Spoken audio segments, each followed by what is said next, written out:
All right, good morning. Welcome back to episode 17. I just got this new board from my buddy Blake. He started making surfboards recently. And I always really liked the way Dave Rostovich and Asher Pacey, those guys all ride those little tiny like 5.0 bullet fishes, I like to call them. They rip big, huge man turns and get tubed, and they look like they work really, really well. So I was like, well, whatever, like give it a go, make me a little tiny fish. Thing worked so good. I was so stoked. Like all of a sudden now I'm riding it again and again and again and again, and I can't get off of it. He was asking me what fins to use, and I always run the True Aim's Hobie keels. Nice big base for a lot of drive, but a small little tip so you don't get too tracky. A little bit of rake in the back, some nice foil. I think it's 80-20, so a tiny bit of foil on the inside, like 20% of foil on the inside, and then 80% of the foil is on the outside of the fin. So that way you can get a nice turn from side to side. I'm gonna ride the I-69 Infinity double ender skateboard with the finger rails, so it's easier to duck dive. What is this thing? 5'11" and a half. Baby wave killer. Quad. Zippery shortboard. Fishes aren't meant to be leashed up. You're supposed to walk your fish with no leash. They're free, natural animals that swim around and like to have fun. Gino said the waves are cooking. It's probably the wrong board for the day, but it's all right. We'll be fine. So glad I rode the fish. It was such a good call. Look at how many people are out there. I'll catch way more waves and be able to go way faster. All right, I'll see ya.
Alright, we went for a surf and it was super fun. Rode the Blake Lundquist with the Hobie Keel True Aims chuck foils. I've been riding with thrusters a lot. This Timmy Patterson board.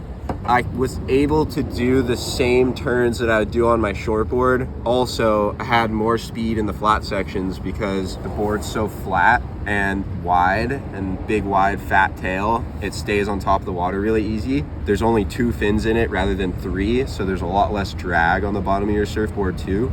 so you're just flowing through the flat sections really easily on those twin fins. I was still able to go vertical up into the lip. Yeah, I was super psyched on the way this thing worked. Thank you, Blake, good job. I got to go down to the shop and do a little bit of work, set some fins and laminate a couple boards. So we're gonna cruise down there. We're down here in the alley, beautiful UsedSurf. And right across from it is a surfboard making factory that I work at. It's called Basham's. Used surfboards here, building surfboards there.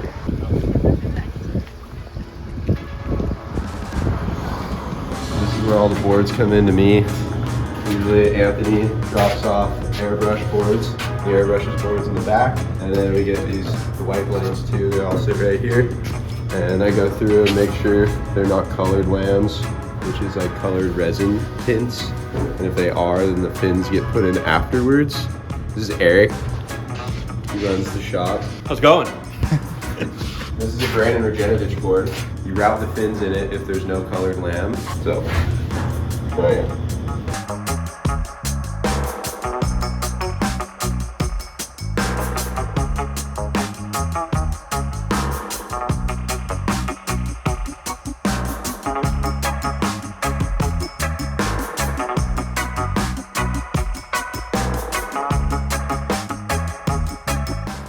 Where we set the fins at, right next to Gino Gherardini, really good epoxy surfboard builder.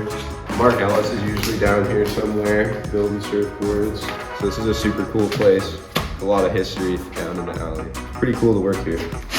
There's Boudreaux. What's up, dude? Big thing with making surfboards is making sure everything's super clean. Otherwise you get little black specks in it and it looks like crap.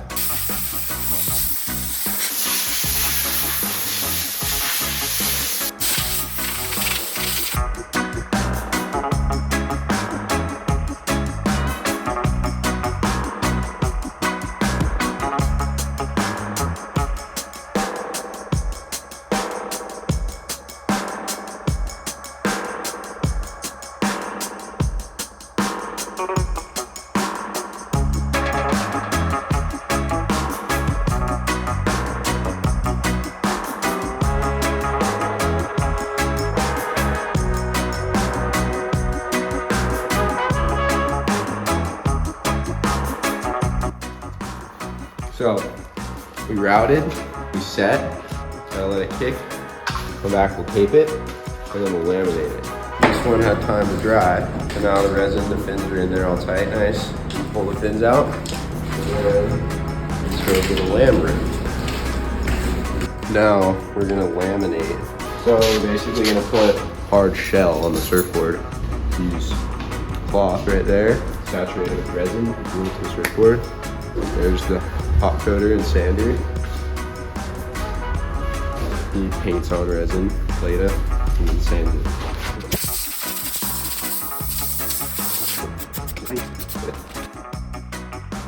Fairly new at this laminating thing. Always practicing, always learning. But that's the fun in it. Why we like making surfboards.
So it's pretty much how the first stages of the surfboard building goes. Across the street from UsedSurf, which is where I'm gonna go on my little break right now while I wait for that surfboard to dry. Dana Lazat, surfed with him this morning. Good guy. I like surfing with Dana. Look what's all over my shoes. That's little pieces of surfboard all over my feet.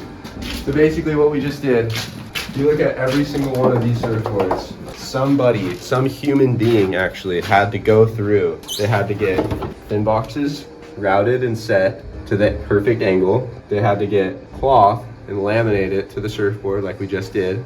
Flip it, do the other side, boom, 2 layers of cloth. Not always, but more often than not, there'll be 2 layers on the deck. And then it goes off with all that cloth and resin to the hot coater, the guy that paints on the final coat of this shiny resin. The reason you don't see like all the weave of the cloth all over the surfboard is because a hot coater came and brushed on a little thin layer of more resin so that the sander then has room to come through and sand the surfboard flush and perfect and round. Every single step of the surfboard building process is really important.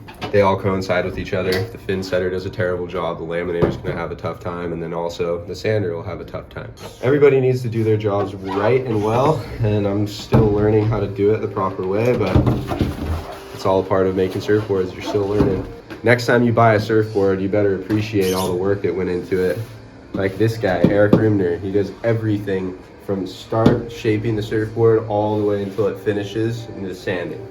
So think about it a little bit when you're buying surfboards. What really goes into these bad dogs? It's a lot of work. Like these channel bottoms, these things are such a pain, especially to put fin boxes in. The fact that he got SCS fin boxes in that is kind of crazy actually. Next time you see a surfboard builder, tell him, thanks for making surfboards. It's not about the money, it's more about the fun. Don't make much money doing it, but it's a good time doing it. Come in here to UsedSurf, buy a used surfboard, or go support a local shaper.